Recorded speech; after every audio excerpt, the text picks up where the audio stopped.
Hi, I'm Kala. My parents said I was too secretive, so they punished me by secretly spending $96,000 on my credit line for my sister's Hawaii honeymoon. When I found out, my mom just shrugged and said, "It's your punishment, you cheap girl." I didn't scream. I didn't cry. I just froze every account they touched. But that wasn't even the worst part. Because what they stole wasn't just money. It was trust, history, and the last piece of home I had left. Want to know what I did next? And who showed up begging? Before we dive in, what time are you listening and where from? Drop it in the comments. This one's personal. I'd only been home for 3 hours when the first alert came through. Bank of Westmont. Your automatic utility payment of $212.19 has failed due to insufficient funds. I blinked at the screen. Then again, that couldn't be right. The place was still quiet. My suitcase still zipped by the door. Montana had been restorative. 3 days of silence and sketchbooks. No email, no family. I hadn't spent a dime outside the retreat, yet here I was, in my own kitchen, holding a mug of cold tea with my phone buzzing like it owed me answers. By the time I logged into my banking dashboard, my stomach was already braced for something bad. But even bracing didn't prepare me for what I saw.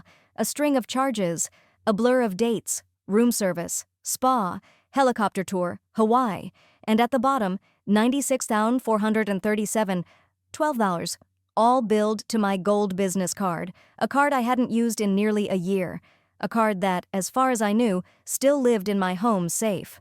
I nearly knocked over the tea. I grabbed the key, dashed to the back hallway, and flung open the small lockbox. There, neatly stacked, my passport, old jewelry from my grandma, a few backup keys, but no card. Gone. Gone, like it had walked out on its own. Gone, like someone had reached into my house while I was gone and decided it was theirs. And then it hit me. 2 weeks ago, Mom had said she'd stop by to water the plants. I hadn't asked her to. She'd just texted, like it was some act of grace. Back then, it seemed harmless. I even said thank you. Now I stared at the safe like it had betrayed me too. I pulled up the number on the back of my Platinum and called the card company.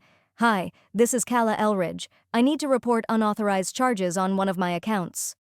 The agent was polite, a little too casual for what I was feeling. He verified my address. "Wait," I said, frowning. "Can you confirm which address the charges were authorized from?" He paused. "It matches your home address. That's why the flag didn't trigger." Of course it did. Of course they used my address. I ended the call politely but shakily, walked to the window. The neighbors were hanging string lights across their porch, sipping white wine, living in a world that didn't just unravel beneath them. Mine had. Out of muscle memory, I opened Instagram. I don't know what I was expecting. Maybe a distraction, maybe some quiet decor photos. Instead, I saw her, Lacey, straddling a chaise at the Halekulani in Oahu, champagne in hand.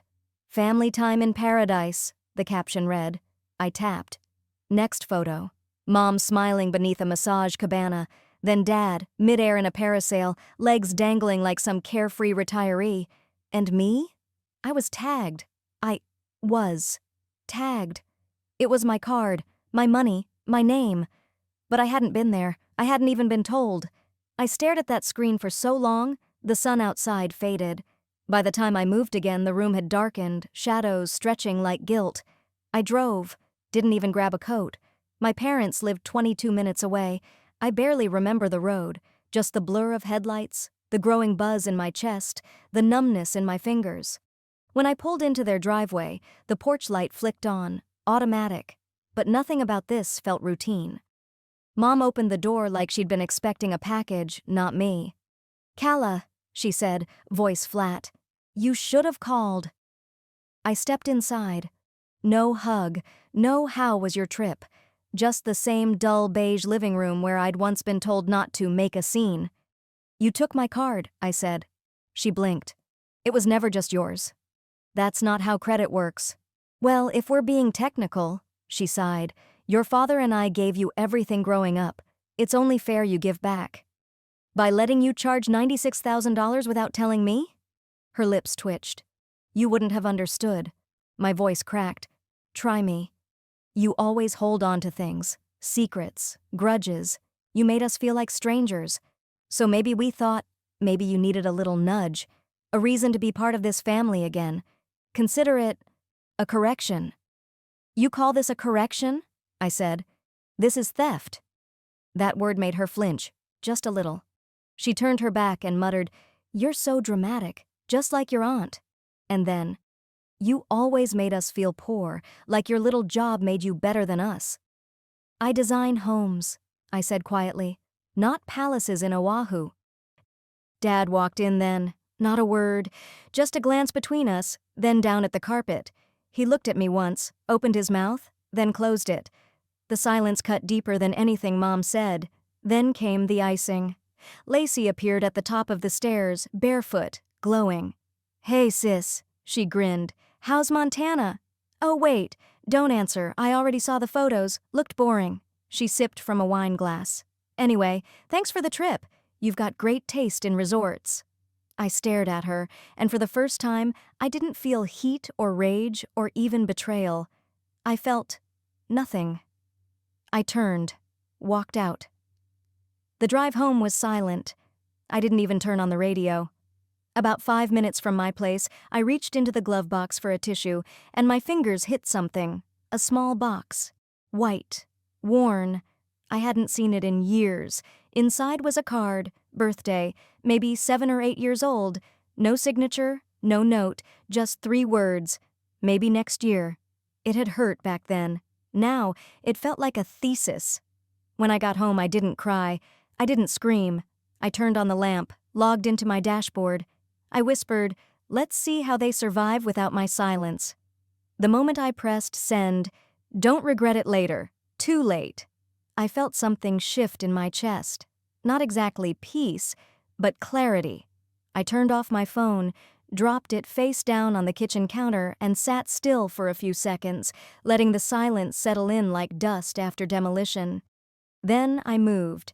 I pulled out my laptop from the credenza, the one I only used for finances, and logged into my business dashboard. No rush, just methodical, like I was checking the locks on every door before leaving town for a while.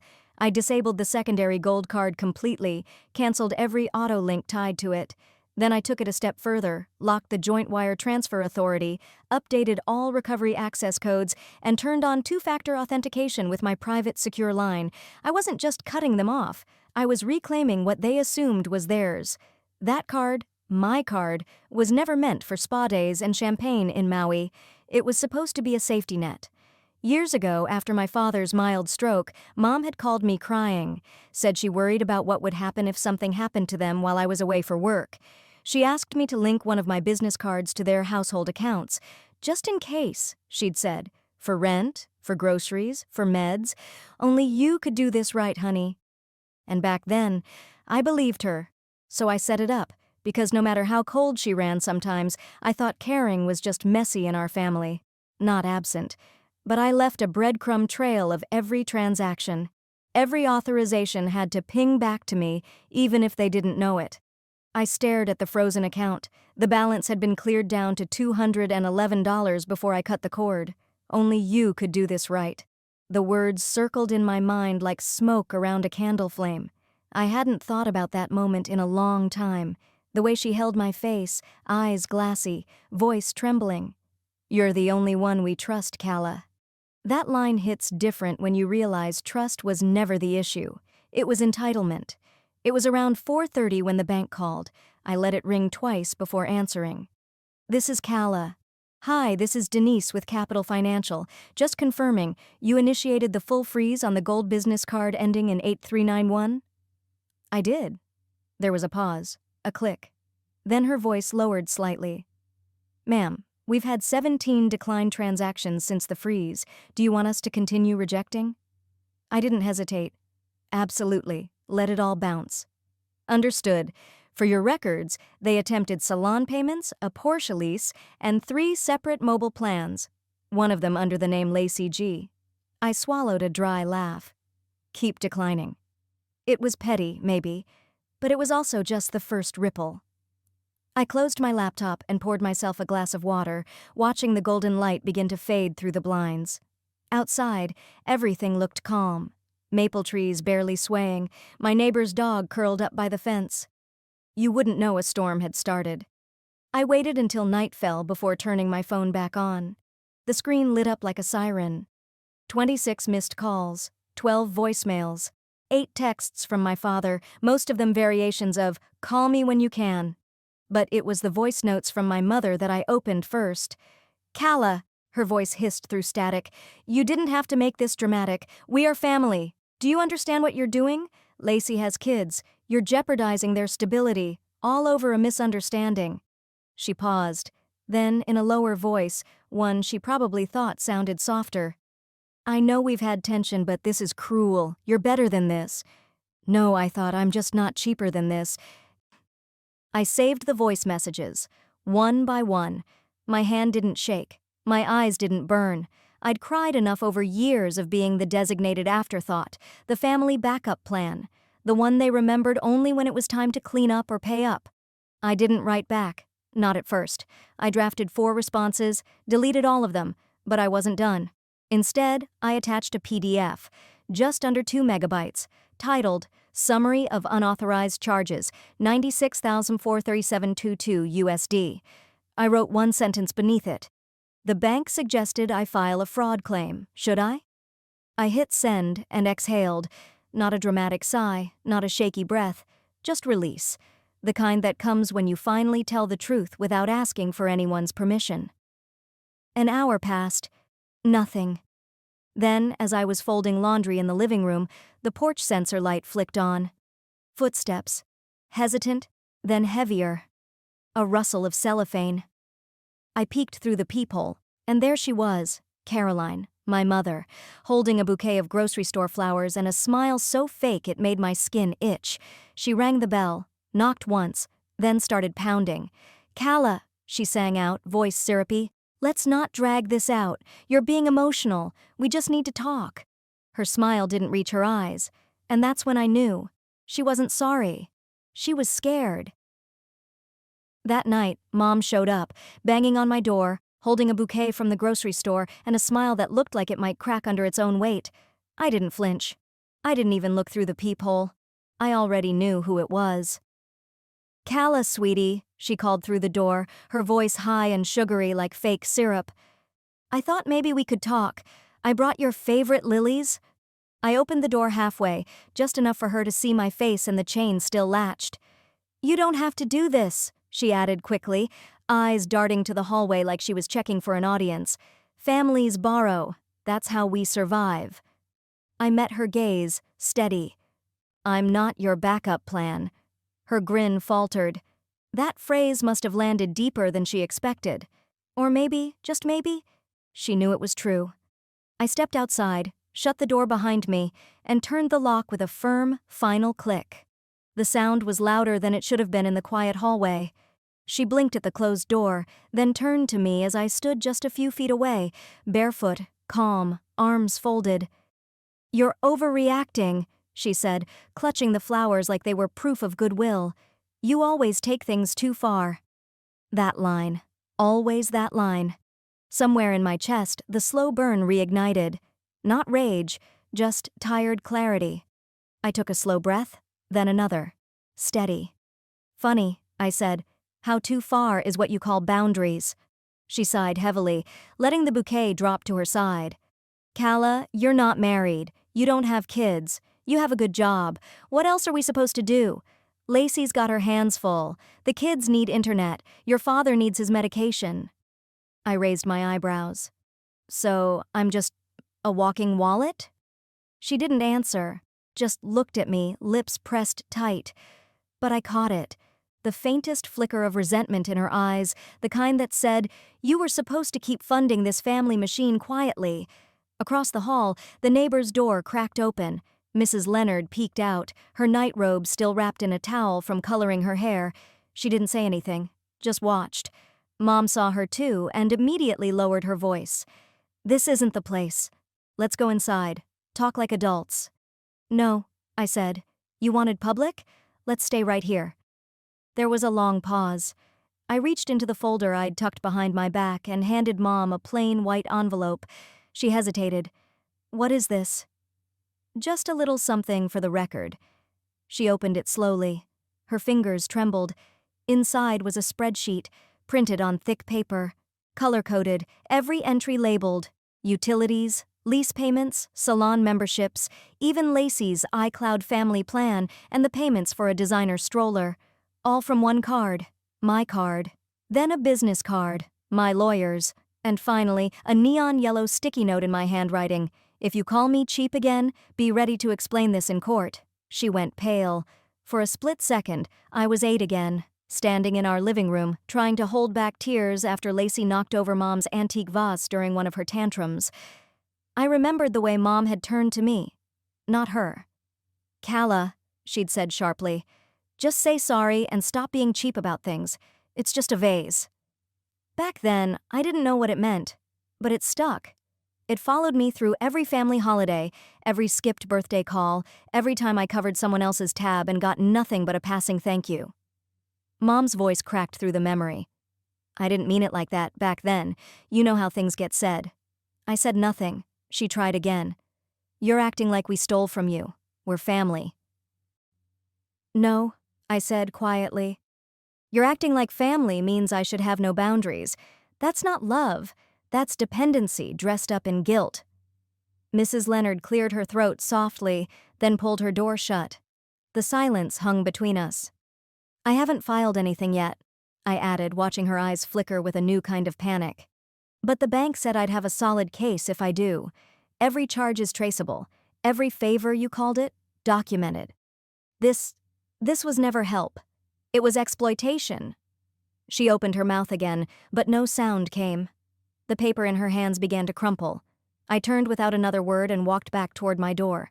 Calm, measured. Just before I stepped in, I paused. "Oh, and if Lacey needs her car back, the lease company has my permission to call directly. They've been trying to reach you." Then I stepped inside and closed the door. Click. Not a slam, not a dramatic goodbye. Just final. The next morning, just as I finished pouring a second cup of black coffee, my phone buzzed on the kitchen counter. I almost ignored it, assuming it was Mom again, but the name that popped up made me freeze. Mr. Alton Greer. I hadn't heard that name since Dad's funeral. He was my father's old friend and our family's longtime probate lawyer, someone who used to call me kiddo and sneak me peppermint bark from his coat pocket every Christmas. "Calla?" His voice still had that slight southern drawl. "Sorry to call you out of the blue. Something came across my desk this week. I think you need to see it." I straightened up. "What kind of something?" "A draft. A version of your dad's will. Unsigned, yes, but your name's in it. A good chunk, actually." I blinked. "Wait, I thought there was no will. That's what my mother and sister claimed." He paused. "That's exactly why I'm calling. This version was created 6 months before your father passed, time-stamped, stored in our system. It was never finalized, but it's not nothing." I walked toward the window and pulled back the curtain. It was one of those sharp, sunlit mornings where everything looked clearer, even the lies. "Email it to me," I said quietly. "Please." He promised to send it right away, and he did. 5 minutes later, it landed in my inbox. A scanned document, marked as draft number 3. I opened it on my laptop, my hands resting heavy on the keyboard as I read. 40% of the estate. That's what Dad had set aside for me. Not a symbolic gesture, not a leftover slice. 40%, in black and white. The second clause was even harder to swallow. The gold family card, for emergency purposes. Available to all children with joint parental consent. Not free reign. Not a blank check for Lacey to book spa weekends or designer handbags, and right at the bottom, in my father's precise handwriting, "Calla has been the most financially responsible of my children. I trust her judgment with family assets." My stomach clenched. I hadn't even known he wrote that, and he never got to tell me. But Mom? Lacey? They'd stood in our kitchen after the funeral and said, "He never filed anything official. We checked. It was just a mess." They lied.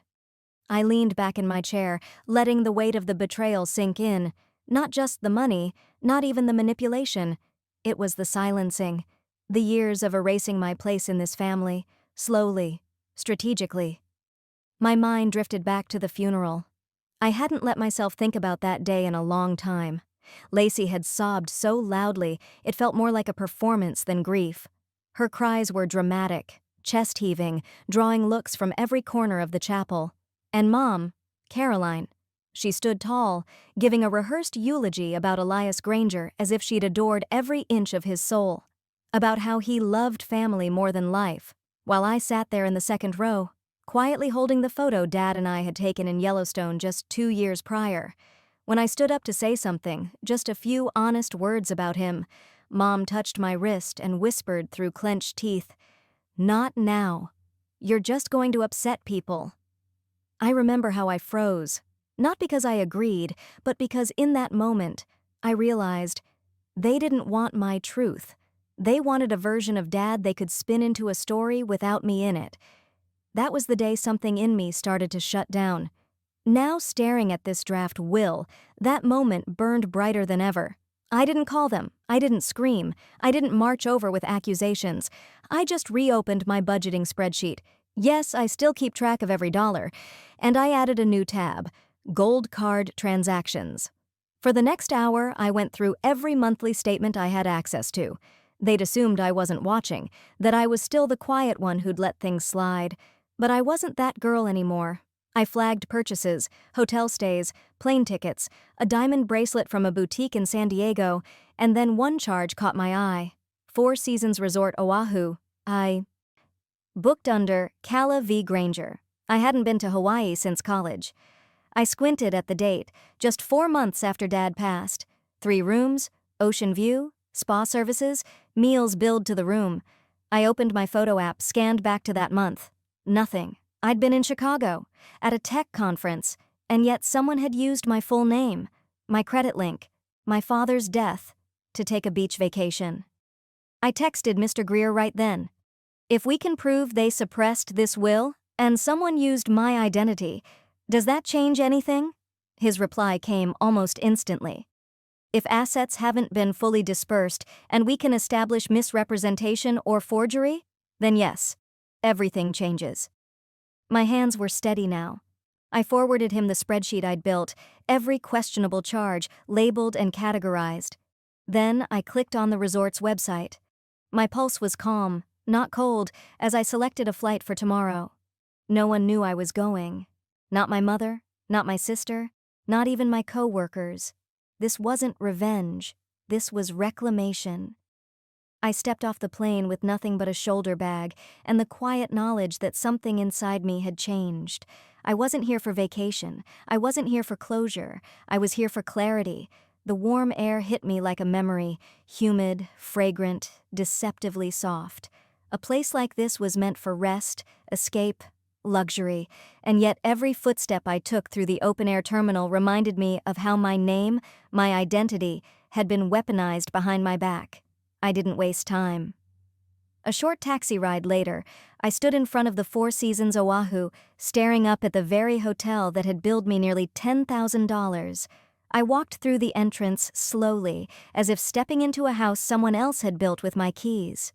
At the front desk, a young woman greeted me with a polished smile. "Aloha, Miss Granger. Welcome back." I blinked. "Excuse me?"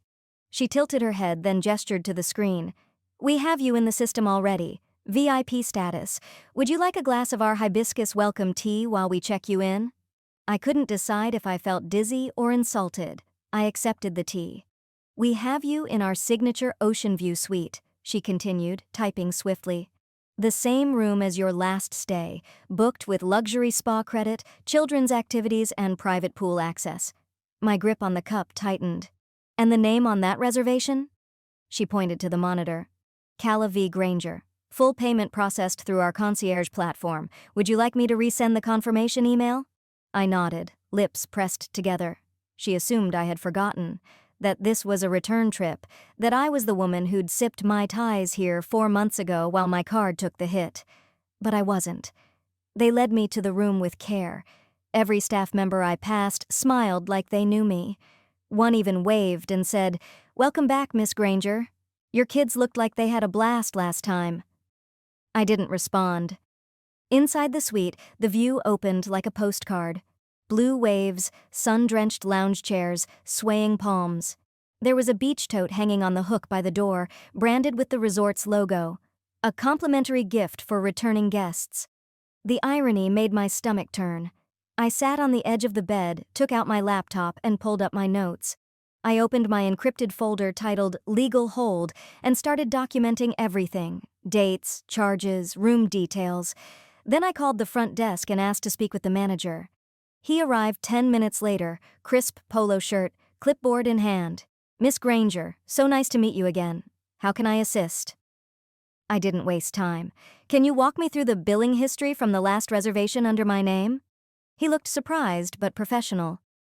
"Of course. May I ask, was there an issue with the previous stay?" "There was no stay," I replied.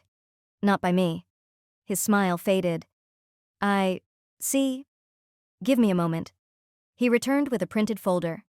"Here's the billing breakdown. Suite for 5 nights. Spa package titled Mom and Me. 1 adult, 1 child. In-room dining, 4 guests. Poolside cabana charges. And here," he pointed, "the signature on the spa authorization form." I leaned in.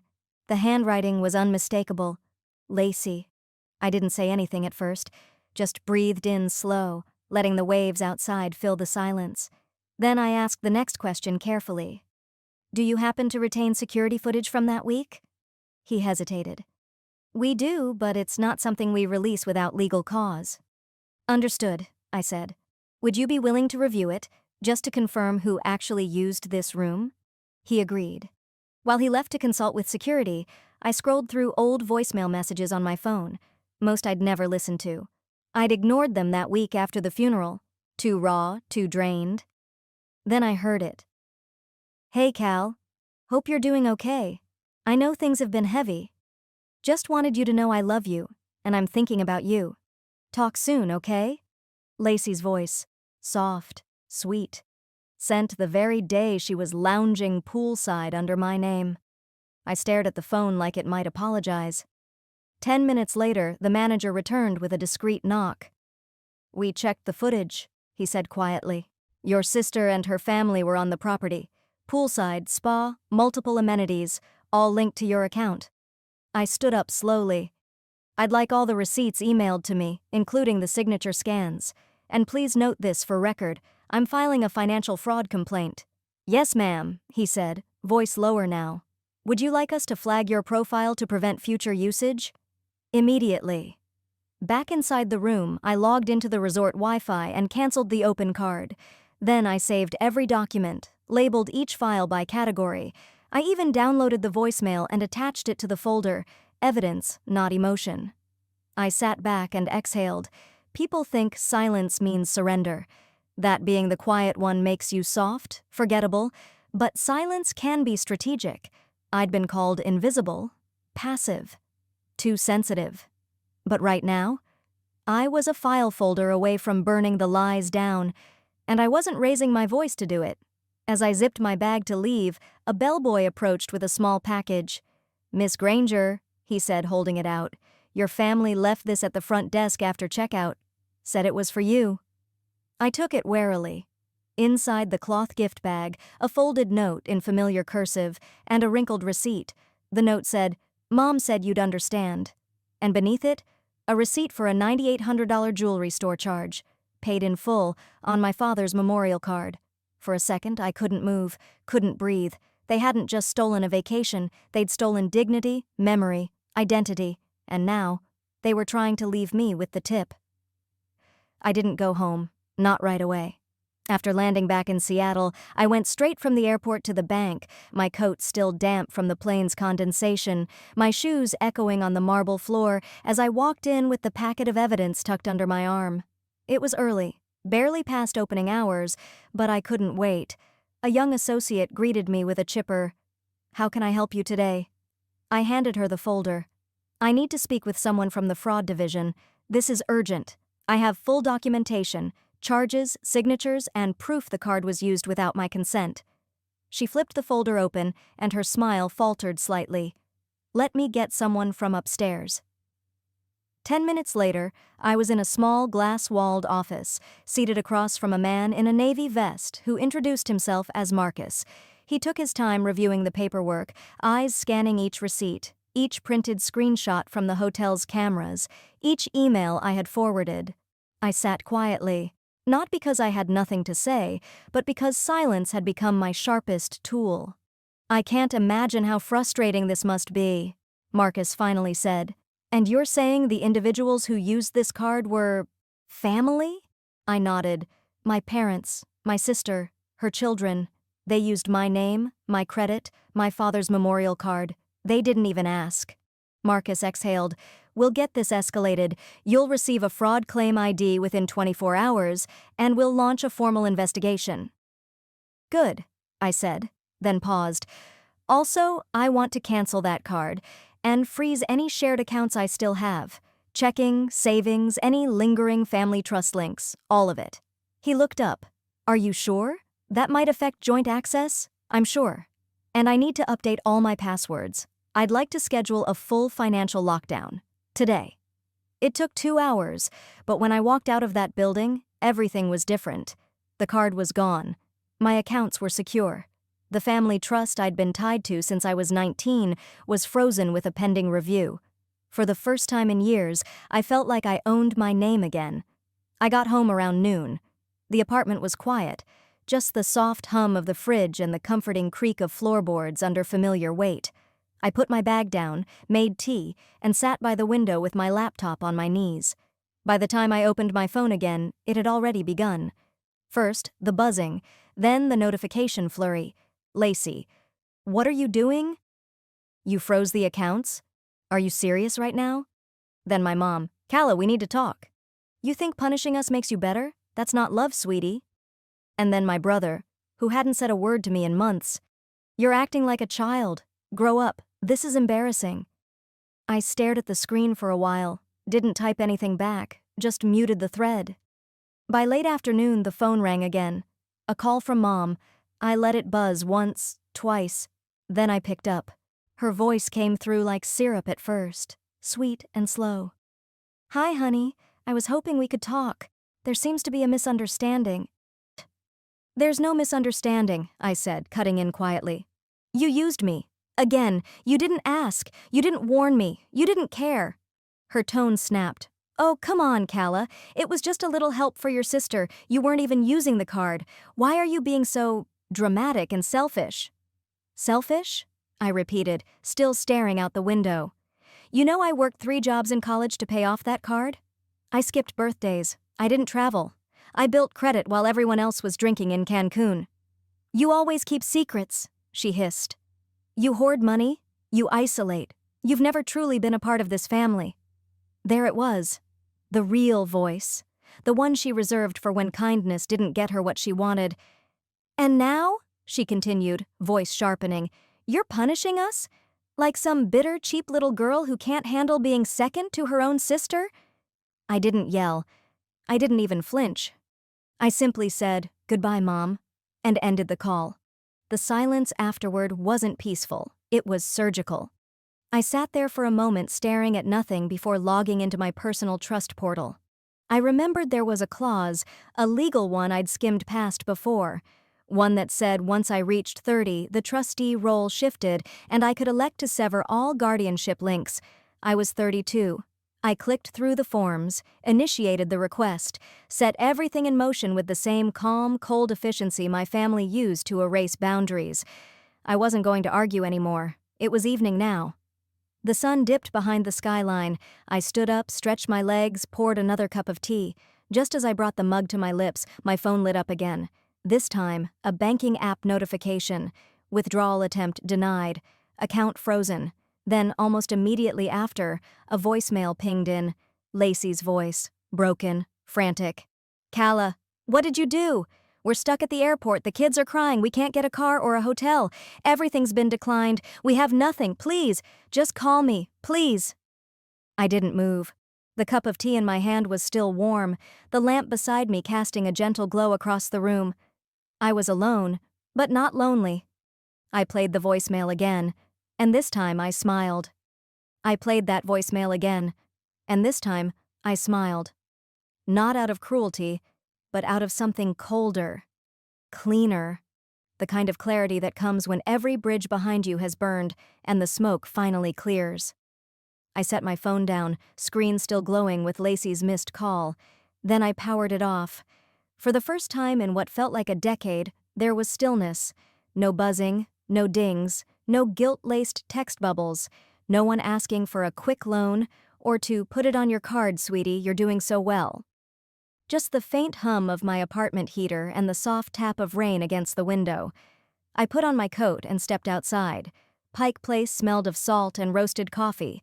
The air bit through my sleeves, but I welcomed it. Tourists milled about, snapping photos by the gum wall or juggling hot chowder in paper cups. I didn't stop anywhere. I just walked. Past the vendors, the flowers, the baker slapping dough behind fogged glass. I watched people live lives that didn't revolve around pleasing others to avoid being discarded. By the time I got home, my shoes were soaked through, but my head was clear. I sank into the old armchair by the window, my coat still on, and stared out at the sound. Then, almost without thinking, I pulled out the box from under my coffee table. Not the one with financial papers. The other one, dented at the corners, sealed with a fading blue ribbon. Inside were pieces of me I'd tucked away over the years. The first thing I found was a folder labeled UC Tuition Savings. It was barely an inch thick. I opened it to see the balance when I was 15, $27,000. Notes from Grandma scribbled in the margins. For Calla's books, dorm deposit, and one sticky note that said, "She deserves it all." But it was empty now. I remembered the day that account vanished. I was 15. Dad said, "We had no choice, honey. Lacey's cafe fell through." She was heartbroken. Mom chimed in, "You'll get scholarships anyway, won't you?" I didn't argue. I just nodded. And later that night, I cried into a towel so no one would hear. Another paper slipped out. A photo from Lacey's wedding. The glossy kind you get from a professional. She was beaming in her white dress, flanked by Mom and Dad, arms around her waist. I had paid for the entire venue deposit. But I wasn't in a single picture, not one. Not even the group shot. I had worn a navy dress that day and sat at the table closest to the kitchen. My name tag read, Table 11, +1. I wasn't allowed to bring a guest. Lacey had said, "We're keeping it intimate." I kept digging. At 28, I got my first apartment. It was a shoebox, but it was mine. I didn't tell anyone where I lived until Mom showed up one evening, spare key in hand, groceries in her arms. "Surprised?" she said, like it was a joke. "You left the lease papers on the counter. I made a copy just in case." She walked in like she owned the place, rearranged the spices, opened my fridge and frowned. I laughed it off then. I'd stopped finding it funny years ago, but the one that stung most, the memory I could never file away, was from just 2 years ago. Everyone had flown to Hawaii. I found out through Instagram. There they were. Poolside photos, tropical drinks, even matching t-shirts that said, "Ohana Forever." Mom, Dad, Lacey, her kids, her husband. Even my cousin Jenna made it. I had surgery that same week. Nothing cosmetic. A real one. I'd listed my mother as the emergency contact out of habit more than hope. She never picked up. A day later, my father texted, "Didn't want to stress you out? Lacey needed this break. You understand." I did. I understood exactly where I stood. That week, I recovered alone in a shared hospital room while they posted photos of shaved ice and sunset dinners. The buzz of reality pulled me back as I sifted through a stack of legal documents. I'd scheduled a meeting with a legal aid clinic earlier that morning, and after explaining the situation, the young attorney looked at me like I had spoken another language. "They used your social security number to open secondary lines?" she asked. "Yes." "And your sister listed her children as dependents on your insurance?" I nodded. She blinked. "That's identity fraud, potentially a federal offense." I didn't flinch. "Can we document it?" She handed me a highlighter. So we did. I returned home with a thick envelope, my name printed neatly across the front. I laid it out on my dining table, next to receipts, screenshots, bank statements, all of it forming a web I hadn't realized had been building for years. I didn't cry. I didn't pace. I just started sorting. Page after page, I marked the lies in yellow and betrayal in red. My apartment was silent except for the scratch of ink. Then I saw it. An old Gmail folder I hadn't opened in years, one labeled Grandma. Curious, I clicked. It was like opening a window to sunlight. Her voice came alive in every sentence. "You are not hard to love, sweetheart. Your sister's loudness doesn't make your quiet any less powerful." And one that stopped me cold.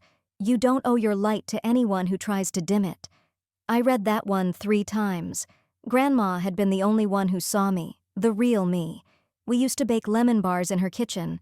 I'd steal the corner slices. She'd wink and say, "Those are for the ones who do the hard work."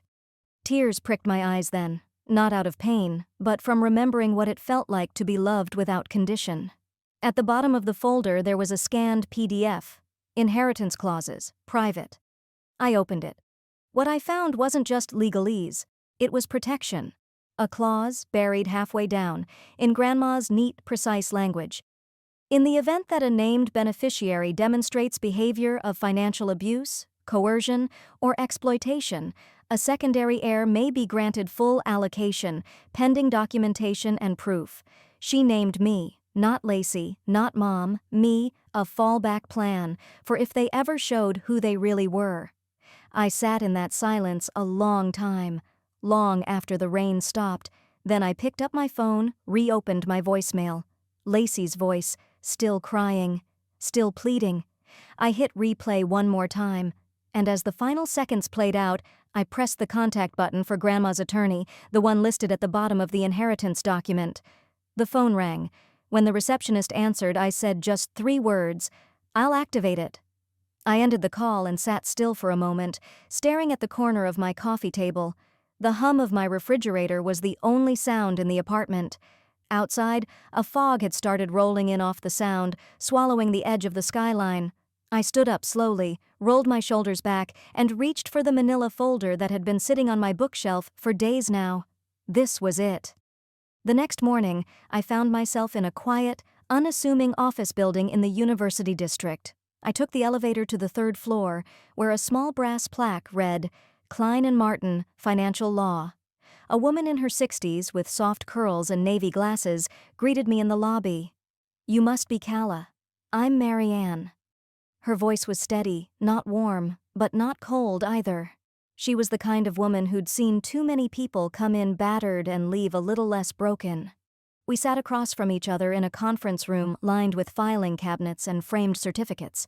I laid everything out, the highlighted documents, the fraudulent filings, the insurance misuse. She didn't flinch. "You did your homework," Marianne said, flipping through a set of records I had printed the night before. "Clause 17.3 of your grandmother's trust. It's valid. The wording is airtight. If betrayal is proven, the assets redirect automatically. No court dispute necessary, only notification of activation and confirmation of breach." She tapped her pen. "Do you have a record of how the funds were misused?" I handed her the stack I had labeled Lacey, credit abuse and parents, SSN misuse. She nodded slowly. "You've got more than enough. And if I may say, this was filed and documented better than some cases I've seen with full legal teams." I almost smiled. I didn't tell her that 4 years ago I sat in a very different courtroom in front of a very different judge. I was younger then and terrified, but I testified against the senior executive at the firm I worked for after I uncovered a scheme where he siphoned money from employee retirement accounts. Everyone told me to stay quiet. I didn't. I filed reports, collected evidence, and walked straight into federal court. I wasn't thanked. I was laid off within 6 months. But I remembered how to do it. That experience had taught me that silence doesn't protect anyone, but the right kind of silence, it can bring an empire down. Later that afternoon, I scheduled a mandatory Zoom call with my parents, Lacey and her husband. I didn't ask if they were free. I just sent the invite. At 4 p.m., I clicked join. Their faces filled the screen like a poorly staged reunion. My mother had her eyebrows drawn too high, the way she always did when nervous. My father looked like someone had just told him he was being audited. Lacey was eating a protein bar, bored already. Her husband, Derek, leaned back like he was waiting for a customer service call to end. I didn't greet them. I'm here to inform you that I've officially submitted legal documents to activate Clause 17.3 of Grandma May's trust. There was silence. Then the screen erupted. You can't possibly do this to us, my mother gasped. My father's face flushed purple. Do you understand what you're saying, Calla? That clause wasn't meant for family squabbles. Squabble? I said evenly. You used my name to open credit lines. You let Lacey list my social security number as an insurance dependent. That's fraud. That's betrayal. That's Clause 17.3. This is punishment, Lacey shrieked. Over what? One trip you didn't get invited to? I stayed quiet for a moment, then said softly, It's your punishment for keeping secrets. That's what you said to me, remember? When I was 17 and you found my college acceptance letter before I told anyone. You told me I should have been more grateful. Then you gave my tuition to Lacey. My father began to say something, but I cut him off. I don't need your apology. This isn't a conversation. It's a notification. Their mouths moved, but I stopped listening. I muted them. Marianne had warned me it might feel empty, not the revenge, but the vacuum afterward. She was wrong. It didn't feel empty. It felt finished. That night, I made tea and opened the folder labeled Final Actions. It had 3 things. A freeze on Lacey's lines of credit tied to my identity, a fraud report filed with the insurance board, and confirmation from the IRS that the misuse of dependents had triggered a red flag on their filings. And at the top, confirmation from the bank. Grandma May's beach house now legally belonged to me. So did the safety deposit box in her name. And the house in Hawaii, the one they used every other winter? Their names had been quietly removed from the deed when the trust activated. That place had always been Grandma's gift. But the money used to fund it? Turns out it had never come from my parents. It had come from Grandma's dormant fund, one she set aside decades ago, labeled for emergency redistribution. My parents hadn't gifted Lacey anything. They used funds that weren't theirs. And now, those funds were under my name. I didn't feel rage, not anymore. I didn't feel like proving anything to them. They wouldn't understand it anyway. I sent one last email. Subject, confirmation of trust activation. Body, please be advised all documents have been submitted and processed. No further communication is required. Then I clicked send. I walked to my front door and closed it gently. Not a slam, not a dramatic exit, just a quiet motion. But sometimes, silence is the loudest thing they'll ever hear. The silence that followed didn't echo. It settled, like dust in a room that hadn't been touched in years. I stood by the window, watching the Zoom screen fade to black, the last face gone. My hand rested on the laptop lid, but I didn't close it right away. It wasn't hesitation. It was peace. For the first time, I didn't feel the need to prove anything. That same evening, I boarded a late flight. No grand send-off, no farewell party. Just me, a carry-on, and the feeling that something long overdue was finally in motion. By mid-morning the next day, I stepped barefoot into the house I hadn't seen since the funeral. The beach wind slipped through the half-open shutters, and the air inside smelled of salt, lavender, and old wood. Just like I remembered. My grandmother's house, now mine. The floor creaked in the same familiar spots.